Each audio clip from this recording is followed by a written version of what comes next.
Cyber ठगों ने कानपुर में कुछ और लोगों को भी अपनी इस जालसाजी में फंसाने की कोशिश की थी, लेकिन ये लोग सतर्क थे, ठगे जाने से बच गए।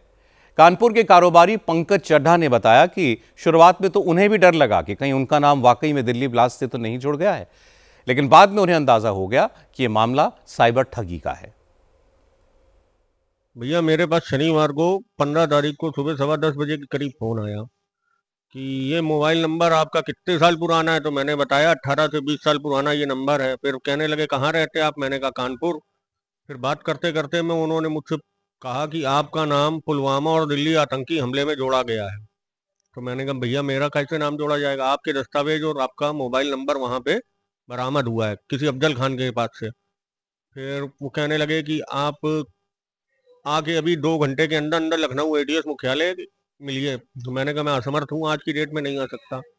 उन्होंने फ़ोन काट दिया। फिर 5 मिनट बाद उन्होंने दूसरे नंबर से फ़ोन किया। जब दूसरे नंबर से फ़ोन किया तो फिर उन्होंने यही बात दोहराई।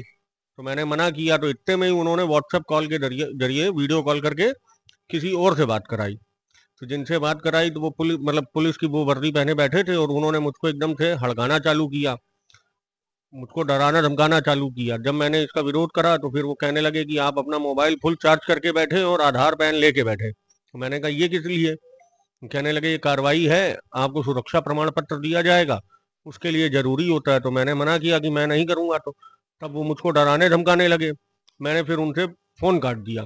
जब फ़ोन काट दिया तो उसके बाद फिर 2 बार उन्होंने मुझको फिर से फ़ोन करने की कोशिश करी, मगर मैंने फ़ोन नहीं उठाया। ये जब पैन और आधार और आप अपना मोबाइल चार्ज करके रखिए, जब इन्होंने ये सब बातें कही तो तब मुझे लगा कि ये साइबर ठगी का ही मामला है। कानपुर में ऐसा ही एक और मामला आया जहां पर सीके तिवारी नाम के एक शख्स साइबर ठगी के शिकार होने से बच गए। इनके साथ भी ठगों ने डिजिटल अरेस्ट वाला दांव आजमाया, लेकिन सीके तिवारी भी चौकस थे, वो ठगों के झांसे में नहीं आए। परसों जो है हमको एक पुलिस हेडक्वार्टर लखनऊ से एक कॉल आई हुई थी कि आपका नंबर ये हमको कहीं से इनपुट मिला है एटीएस पूना से।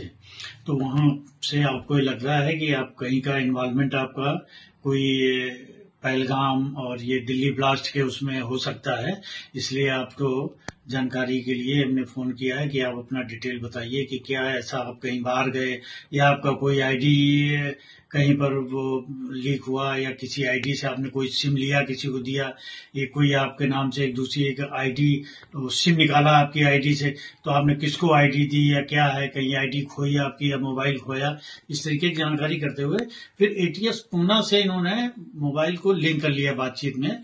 और एटीएस पूना से उन्होंने कहा कि आप स्टेटमेंट अपना वो दीजिए हमको, ताकि हम उसको आपका वेरिफिकेशन कर सकें कि ये क्या सही है क्या गलत है।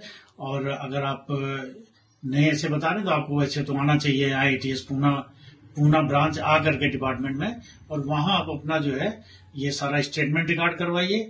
और फिर उन्होंने एक नंबर दिया कि इसको जो है आप ऐड कर लीजिए व्हाट्सएप नंबर पर और वीडियो कॉल करेंगे, उसका आपको जवाब देना है।